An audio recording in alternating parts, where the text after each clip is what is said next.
பிரிண்டவுட்ஸ் நேயர்களுக்கு வணக்கம். பாஜகவோட சவகாசமே வேண்டாம் அப்படின்னு ஐயா ஓபிஎஸ் அவர்கள் முடிவு எடுத்துட்டாரு அப்படின்னா ஆச்சரியப்படுறதுக்கு ஒண்ணுமே கிடையாது. வேற வழி கிடையாது. ஏன்னா என்டிஏ கூட்டணி பாஜக இப்படியே நம்பி என்ன வந்துட்டாரு. தொண்டர்களையும் என்ன பண்ணாரு, அதே பாதையில கொண்டு வந்துட்டாரு. ஆனா வர வழியிலேயே பல பேர் என்ன பண்ணிட்டாங்க, இதுக்கப்புறம் இவரு கூட பயணிச்சா வேலைக்கு ஆகாது, நம்ம வேலையை நம்ம பார்க்கணும், நம்மளுக்குன்னு ஒரு பொழப்பு இருக்கு, இவரு கூட போனா நம்மளுக்கு பொழப்பு செட் ஆகாது சாமி அப்படின்னு சொல்லிட்டு திரும்பவும் நிறைய பேர் என்ன பண்ணாங்க, அதிமுக பக்கமும் வந்துட்டாங்க. ஒரு சிலர் என்ன பண்ணாங்க, திரும்பவும் அதிமுக பக்கம் போனாலும் அங்கேயே நம்ம அப்படிதான் இருப்போம், அதனால திமுக பக்கம் போயிருவோம் அப்படின்னு சொல்லிட்டு பாதி பேர் திமுக பக்கம் போயிட்டாங்க. இருந்தாலும் இவருக்குன்னு ஒரு கூட்டம் இவர் கூடயே இருந்தது. ஐயா நிச்சயமா நம்மள கைவிட மாட்டாருப்பா, எதனா ஒரு விஷயம் செய்வாரு, அதனாலேயே அவர் கூட பயணிப்போம் அப்படின்னு சொல்லிட்டு தான் பயணிச்சிருந்தாரு. திடீர்னு அடிக்கடிக்கு அந்தர்பல்ட்டியெல்லாம் அடிச்சாரு. என்டிஏ கூட்டணியில இருந்து விலகிட்டு இல்ல என்டிஏ கூட்டணிக்குள்ள நான் உள்ள போறேன் அப்படி இப்படின்னு சொல்லிட்டு பல விஷயங்களை என்ன பண்ணாரு, அந்தர்பல்ட்டி அடிச்சிருந்தாரு. லாஸ்டா ஒரே ஒரு சான்ஸ் கொடுத்து பார்க்கலாம் அதிமுகவுக்கு. ஒருவேளை பாஜக கொடுக்கிற அழுத்தத்தின் காரணமாக நம்மள அதிமுக சேர்க்கிறதுக்கான வாய்ப்புகள் இருக்கு, அந்த இணைப்புகள் வாய்ப்பு இருக்கு. ஏன்னா ஏற்கனவே இது மாதிரிதான் பிரிஞ்சு வந்தோம், இதே பாஜக தான் நம்மள சேர்த்து வச்சுது. அதே போல 2026 சட்டமன்ற தேர்தலையும் நம்மள சேர்த்து வச்சிருவாங்க அப்படின்னு ஒரு சின்னதா நம்பிக்கை வச்சிருந்தாரு. அதனாலதான் வைத்தியலிங்கம் கூட டிசம்பர் 15ஆம் தேதி லாஸ்ட் நாள், அது மீறிச்சுன்னா அதிமுக தொண்டர்கள் உரிமை மீட்பு குழுன்றது கழகமா மாறிடும் அப்படின்ற அனௌன்ஸ்மெண்ட் எல்லாம் வந்தது. ஆனா இருந்தாலும் ஒரு சான்ஸ் கொடுத்து பார்ப்போம் அப்படின்னு சொல்லிட்டு தான் ஐயா என்ன பண்ணாரு, டெல்லிக்கு எல்லாம் போயிட்டு வந்தாரு. டெல்லிக்கு போயிட்டு வந்துட்டு பிறகும் இப்ப நீ தனி கட்சியில ஆரம்பிக்காத, கூடிய இரு, ஆனா என்டிஏ கூட்டணிக்குள்ள இரு, நீ அதிமுக ஒன்றிணைப்பு அப்படின்றது சாத்தியமே கிடையாது. ஏன்னா எடப்பாடி பழனிசாமி ரொம்ப ஸ்ட்ராங்கா இருக்கிறாரு. ஏன்னா கூட்டணிக்குள்ள வரும்போதே இந்த டிமாண்ட் வச்சுதான் அவர் வந்தாரு, நாங்க அதிமுக பிரிந்து சென்றவங்களை உள்ள கொண்டு வரக்கூடாது, நீங்க தலையிடாதீங்க, இது எங்க கட்சி விவகாரம், தயவு செய்து நீங்க தலையிடாதீங்க, ஒதுங்குங்க அப்படின்னு சொல்லிட்டு அவருக்கு நான் வாக்குறுதி கொடுத்துட்டேன். அதனால நான் இப்ப அதிமுக ஒருங்கிணைப்ப நான் திரும்பவும் கையில் எடுத்தா தேர்தல் பாத்தீங்கன்னா நாசனமா போயிரும், கூட்டணியை நாசனமா போயிடும். அதனால இப்போதைக்கு நான் அதிமுக ஒன்றிணைப்பை பத்தி பேச மாட்டேன். ஆனா எனக்கு ஒரு பவர் இருக்கு. என்ன பவர் அப்படின்னா, கட்சிக்குள்ளதான் உன்னை கொண்டு போய் சேர்க்க முடியாது, ஆனா கூட்டணிக்குள்ள கொண்டு வர முடியும். ஏன்னா என்டிஏ கூட்டணின்றது எங்களுது அப்படின்னும் போது நான் சும்மா பேருக்குன்னு தலைமைக்கு தான் அவரை வச்சுப்போம். ஆனா இங்க ஃபுல் பவர்ல இருக்கிறது நாங்க தான். ஒருவேளை கட்சிக்குள்ள சேர்த்துக்கிறதுக்கு எடப்பாடி பழனிசாமி எதிர்ப்பு தெரிவிக்கலாம், ஆனா கூட்டணிக்குள்ள வரும்போது அவர் எதிர்ப்புல தெரிவிக்க முடியாது. அதனால நீங்க தனியா கட்சியில ஆரம்பிக்க வேண்டாம், ஒருவேளை தனியா கட்சி ஆரம்பிச்சாலும் நீங்க என்டிஏ கூட்டணிக்குள்ளதான் இருக்கணும் அப்படின்னு எல்லாத்தையும் பேசி முடிச்சுட்டு தான் ஐயா ஓபிஎஸ் அவர்கள் வந்தாரு. வந்தோடனே என்ன பண்ணாரு, தனி கட்சி நான் எப்ப ஆரம்பிக்க போறேன், அப்படி சொல்லலையே இப்படி சொல்லலையே அப்படின்னு அந்தர்பல்ட்டி அடிச்சாரு. ஆனா கொஞ்ச நாளைக்கு முன்னாடி ஒரு அறிவிப்பு ஒன்று விட்டாரு. எப்பவுமே நீங்க ஐயா ஓபிஎஸ் அவர்கள் பாத்தீங்கன்னா ஒரு அறிக்கை விடுவாரு. இப்போ நீங்க அதிமுக அவருடைய லெட்டர் பட எடுத்துக்கோங்க, ஐயா ஓபிஎஸ் அவருடைய லெட்டர் பட எடுத்துக்கங்களேன், பெருசா ஒரு சேஞ்சஸ் இருக்காது. அந்த லெட்டர் பேர் எப்படி இருக்குதோ அதே மாதிரிதான் இருக்கும். என்ன ஒண்ணு, அங்க அனைத்து இந்த அண்ணா திராவிட முன்னேற்ற கழகம் இருக்கும், இங்க அதிமுக தொண்டர்கள் உரிமை மீட்பு குழு இருக்கும். இதுதான் வேரியேஷனை கட்டி, மற்றபடி எந்த வேரியேஷனும் கிடையாது. அதிமுக லெட்டர் பேர் எப்படி இருக்குதோ அதே போலதான் தொண்டர்கள் உரிமை மீட்பு குழு லெட்டர் பேரும் இருக்கும். ஆனா இதுல ஒரு சேஞ்சஸா ஐயா ஓபிஎஸ் அவர்கள் என்ன பண்ணாருன்னா, அதிமுக தொண்டர்கள் உரிமை மீட்பு கழகம் அப்படின்னு சொல்லிட்டு, அண்டர்லைன் கழகம் அப்படின்னு சொல்லிட்டு ஒரு அறிக்கை விட்டாரு. 23ஆம் தேதி நான் ஒரு ஆலோசனை கூட்டம் வைக்கிறேன், அதுல பகிரங்கமான அறிவிப்புகள்லாம் வரும் அப்படின்னு சொல்லிட்டு ஒரு அறிக்கையை விட்டாரு. அறிக்கை விட்டதோட நம்ம இது சர்வசாதாரணமா கடந்து போயிடலாமா அப்படின்னா முடியாது. ஏன்னா இங்க ஐயா என்ன பண்ணிருக்காரு, மென்ஷன் பண்ணிருக்கிறார், கழகம்ன்றது மென்ஷன் பண்ணிருக்காரு. ஒருவேளை ஐயா தனி கட்சி ஆரம்பிக்க போறாரு அப்படின்றது கன்ஃபார்மா தெரிஞ்சிச்சு. சோ இப்போ ஓபிஎஸ் ஐயா கூட இருக்கிறவங்களுக்கு கிறிஸ்துமஸ் கிஃப்டா என்ன வருது அப்படின்னு பாத்தீங்கன்னா, 23ஆம் தேதி ஒரு பகிரங்கமான அறிவிப்பு வரப்போகுது. அதிமுக தொண்டர்கள் உரிமை மீட்பு குழு அப்படின்றது கழகமா மாறி தனி கட்சி ஆரம்பித்து விட்டுட்டேன். இந்த கூட்டத்துல அவங்களுக்குன்னு பிரத்யேகமா அந்த கட்சி கொடி வடிவமைப்பு, அது இல்லாம பொறுப்புகள் இதெல்லாம் வரும். குறிப்பா எல்லாரும் கடிக்கிறாங்க, அந்த கட்சி கொடியில என்ன இருக்கும், டிட்டோ அதே தாங்க, ஒண்ணுமே இல்ல. அதிமுக கொடி எப்படி இருக்குது, அதுல அண்ணா கையை காட்டுவார்ல, இங்க ஒரு பக்கம் எம்ஜிஆர் ஒரு பக்கம் ஜெயலலிதா, இவங்களை வச்சு இந்த கட்சி கொடி அறிமுகமாறதுக்கு வாய்ப்புகள் இருக்கு அப்படின்ற தகவலும் இங்க இருக்கு. ஏன்னா அம்மா மக்கள் முன்னேற்ற கழகம் அப்படின்னு ஒண்ணு ஆரம்பிச்சாரு. அதுல ஆரம்பிச்சதுல மேல கருப்பு ஒயிட் சிகப்புன்னு வச்சு அம்மா போட்டோ பொறிச்சு என்ன பண்ணாரு, அவர் இது பண்ணாரு. இது வந்து டிட்டோ ஏடிஎம்கே கோடி எப்படி இருக்கும், நடுவுல அண்ணா கையை காட்டுவார்ல, இதுக்கா பதில் அண்ணாக்கா பதில் ஒரு பக்கம் எம்ஜிஆர் ஒரு பக்கம் ஜெயலலிதா இவங்க போட்டோ வச்சு ரிலீஸ் பண்ணுவாரு அப்படின்னு எதிர்பார்க்கப்படுது.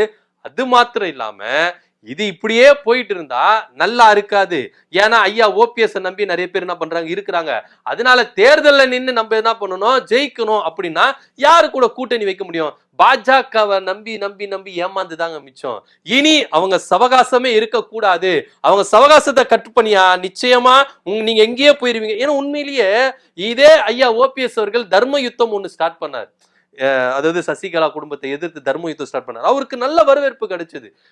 அப்பத்துல இருந்தே அவர் ஓபிஎஸ் வந்து பாஜக பேச்சை கேட்காம இவர் தனித்து செயல்பட்டு இருந்தார்னா இன்னைக்கு அண்ணா திராவிட முன்னேற்ற கழகம் இவர்கிட்ட இருக்கும். இவருக்குன்னு ஒரு கூட்டம் இருக்கதான் செய்வாங்க. ஆனா அப்ப அவருக்கு நல்ல வரவேற்பு இருந்தது. கட்சியினர் கிட்டயும் சரி பொதுமக்கள் கிட்டயும் சரி ஐயா ஓபிஎஸ் அவர்களுக்கு நல்ல வரவேற்பு இருந்தது. ஆனா என்னைக்கு பாஜக பிடியில போனாரோ அன்னில இருந்து அவருக்கு சரிவுதான் அப்படின்றத அவங்க கட்சி ஆளுங்களோட ஏன் இவ்வளவு ஏன் பண்ருட்டி ராமச்சந்திரன் ஒத்துக்கிட்டாரு. அந்த ரேஞ்சுக்கு என்ன பண்றாரு ஐயா ஓபிஎஸ் அவர்கள் பாஜகவை நம்பி ஏமாந்து போயிட்டாரு. இனி இவங்க சவகாசம் வேணாம், இனி பாஜகவை நம்பிட்டு இருந்தா வேலைக்கு ஆகாது. அதனால விஜய் அவர்கள் கிட்ட பேச்சுவார்த்தை நடத்தினாங்க. இந்த பேச்சுவார்த்தையை செங்கோட்டையன் அவர்கள் மூவ் பண்ணதுனால இப்ப விஜயும் கிரீன் சிக்னல் கொடுத்ததாக தகவல் வருது. 2026 சட்டமன்ற தேர்தலில் ஏற்கனவே டிடி விஜயநகர் என்ன சொல்லியிருந்தாருன்னா மூன்றாவது ஒரு அணியை உருவானா நல்லா இருக்கு. ஏன் விஜய் தலைமையில மூன்றாவது அணி உருவாக்குறதுல என்ன தப்பு இருக்கு சொல்லுங்க, என்ன தப்பு இருக்கு, ஏன் மூன்றாவது ஒரு அணி தமிழ்நாடு களம் கண்டதே இல்லையா அப்படின்ற கேள்வி கேட்டிருந்தாரு. ஆனா இருந்தாலும் இவங்க ரெண்டு பேரையும் என்ன பண்ணாங்க, வெயிட்டிங் லிஸ்டே வச்சிருந்தாங்க விஜய் அவர்கள். ஏன் அப்படின்னா இவங்க ரெண்டு பேரையும் நம்ப முடியாதுப்பா, பாஜக ஒட்டும் உறவுமா இருக்கிறாங்க. அதனால இவங்க என்னைக்கு பாஜகவில் ஒட்டும் உறவும் இல்லைன்னு சொல்லிட்டு வராங்களோ அன்னைக்கு வேணா இவங்களுக்கு வந்து நம்ம என்ன பண்ணலாம், உள்ள இடம் கொடுக்கலாம் அப்படின்னு சொல்லிட்டு ஒரு வெயிட்டிங் லிஸ்ட்ல வச்சிருந்தாங்க. ஆனா இன்னைக்கு ஐயா ஓபிஎஸ் அவர்களுக்கு விஜய் கிரீன் சிக்னல் கொடுத்துட்டாரு. அதன் அடிப்படையில இப்ப அவங்களுக்கு ஒரு கண்டிஷன் வச்சிருக்காங்க. அதாவது ஓபிஎஸும் கண்டிஷன் வச்சிருக்காரு, விஜய் அவர்களும் கண்டிஷன் வச்சிருக்கதா தகவலும் இருக்கு. விஜய் அவர்கள் என்ன கண்டிஷன் வச்சாரு அப்படின்னா, பாஜக கூட நீங்க எல்லா உறவையும் அத்துட்டு நீங்க வந்தீங்கன்னா நிச்சயமா நம்ம என்ன பண்ணலாம், கூட்டணி வைக்கலாம் அப்படின்னு சொல்றாரு. ஆல்மோஸ்ட் ஓபி ரவீந்திரநாத் அதாவது ஓபிஎஸ் பையன் இருக்கிறார்ல, அவரும் கிட்டத்தட்ட விஜயோடைய கூட்டணி வைக்கலாம் அப்படின்ற ஒரு முடிவுக்கு வந்துட்டாகவும் தகவல் இருக்கு. அதன் அடிப்படையில ஐயா ஓபிஎஸ் அவர்கள் இந்த 23ஆம் தேதி நடக்க போகிற இந்த ஆலோசனை கூட்டத்துல பாஜக கூட கூட்டணி இல்ல, என்டிஏ கூட்டணியில இல்ல, நாங்க தனி கட்சி ஆரம்பிச்சு தனித்துவம் செயல்பட போறோம் அப்படின்ற ஒரு அறிவிப்பையும் வெளியிட போறதா தகவல் இருக்கு. இது மத்தியில ஐயா ஓபிஎஸ் அவர்களும் விஜய் அவர்களுக்கு ஒரு சில அறிவுரைகளை சொல்லியிருக்காங்க. செங்கோட்டையன் சொல்லியிருக்கிறார். செங்கோட்டையன் என்ன சொல்றாரு அப்படின்னு பாத்தீங்கன்னா, இப்போதைக்கு நம்ம என்ன பண்ணணும், திமுகவை எதிர்த்து நம்ம அரசியல் செய்யணும். நிச்சயமா நம்ம ஜெயிச்சு ஆட்சி அமைக்க முடியாது. ஆனா ஒண்ணு பண்ணலாம், எதிர்கட்சி வரிசையில வர்றதுக்கான வாய்ப்புகள் நம்மளுக்கு அதிகமா இருக்கு. அதுக்கு நம்ம டார்கெட் பண்றது ஒரே ஒண்ணுதான், என்னன்னா அதிமுகவை டம்மி பண்ணணும். அதிமுகவை டம்மி பண்ணிட்டா நிச்சயமா அந்த இடத்துக்கு நம்ம வந்துருவோம் அப்படின்னு தான் செங்கோட்டையன் அவர்கள் விஜய் அவர்களுக்கு ஆலோசனை கொடுத்ததான் தகவல் இருக்கு. ஏன் இப்போ விஜய் அவர்கள் வந்து ஜெயலலிதாவையோ எம்ஜிஆரையோ அண்ணாவையோ தூக்கி பிடிக்கிறாரு, அப்படி அதே சமயம் திமுகவையும் எதிர்க்கிறாங்க அப்படின்னா, இதே எம்ஜிஆரும் சரி ஜெயலலிதா அவர்களும் சரி திமுகவை கடுமையா எதிர்த்து அரசியல் செஞ்சதுனால தான் எதிர்கட்சி அப்படின்ற ஒரு அந்தஸ்துக்கு எடுத்தாங்க. திமுக இல்லாத பட்சத்துல அதிமுக ஆட்சி அமைக்கும் அப்படின்ற ஒரு விஷயத்தை கொண்டு வந்தாங்க.